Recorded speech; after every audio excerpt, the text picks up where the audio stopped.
Après un rebond à l'ouverture de plus de 2%, porté par les espoirs d'intervention des grandes banques centrales, la Bourse de Paris a ensuite replongé dans une phase de stress avec le coronavirus en début d'après-midi pour finalement terminer en légère hausse, plus 0,44% vers les 5 333 points. Du côté des valeurs, les secteurs du tourisme, des loisirs, de l'automobile et de la banque figurent une nouvelle fois parmi les principales victimes. Les actions de Peugeot et Renault continuent de creuser leurs pertes.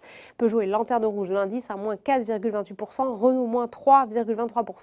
Le secteur bancaire est quant à lui toujours pénalisé par la perspective d'une intervention des banques centrales sur les taux. Crédit Agricole moins 3,15%, Société Générale moins 2,23%.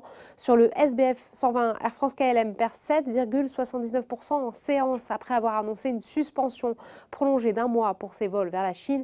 Et Europcar Mobility est également en baisse, moins 7,45%. Toujours du côté des baisses, c'est la dégringolade pour SES Global, presque 30%. L'opérateur de satellite est sanctionné par l'annonce d'une série de mauvaises nouvelles à la présentation de ses résultats annuels.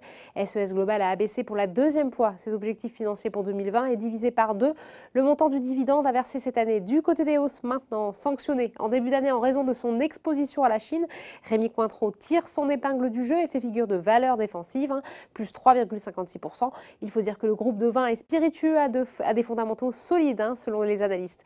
Carrefour est également bien orienté et termine en tête du CAC 40, plus 4,12%, tout comme L'Oréal ou Pernod Ricard. Aux États-Unis, les marchés veulent croire au scénario d'un abaissement des taux par la Fed. La bourse de New York a ouvert en hausse avant d'être rattrapée par des indicateurs en dessous des attentes.